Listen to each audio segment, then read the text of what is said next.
নতুন pay scale চূড়ান্ত পর্যায়ে যে কোনো সময় ঘোষণা হতে পারে বলে জানিয়েছেন প্রধানমন্ত্রীর মুখ্য সচিব এবিএম আব্দুস সাত্তার। দুপুরে সচিবালয়ে তিনি বলেন, গত 11 বছর পে স্কেল না হয় 18 লাখ সরকারি কর্মকর্তা কর্মচারী মুদ্রাস্ফীতির চাপে আছেন। জনগণের জন্য কষ্টকর হলেও তাদের জীবনযাত্রার মান সমন্বয় করতে হবে।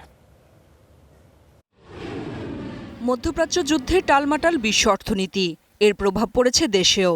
জ্বালানি সংকটে বেড়েছে নিত্যপণ্যের দাম।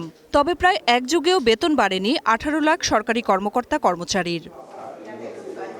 অন্তর্বর্তী সরকারের সময় নতুন পে স্কেল কমিশন গঠন হলেও কমিশনের সুপারিশ বাস্তবায়ন করা যায়নি।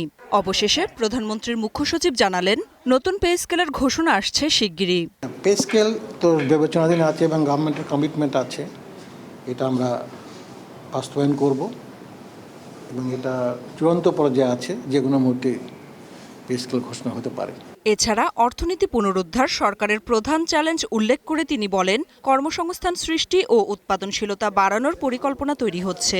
আমাদের চ্যালেঞ্জ, মেইন চ্যালেঞ্জ হচ্ছে অর্থনীতি। ব্যাংক লুটপাট হয়েছে, লক্ষ লক্ষ কোটি টাকা পাচার করা হয়েছে এবং আমরা বেসরকারি খাতকে ব্যাংক থেকে সাপোর্ট দিতে পারছি না।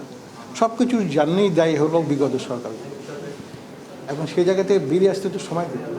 মধ্যপ্রাচ্যের যুদ্ধ ও বিগত সরকার বিকল্প ব্যবস্থা না নেয়ায় জ্বালানি সংকট হয়েছে জানিয়ে তিনি আরও জানান, রাশিয়া, ফিলিপাইন, ইন্দোনেশিয়া ও চীন থেকে বিকল্প সাপ্লাই চেইন তৈরির চেষ্টা চলছে। আমরা বহুমুখী যে সাপ্লাই চেইন আমরা সৃষ্টি করছি। Nafia Farsana, Star news.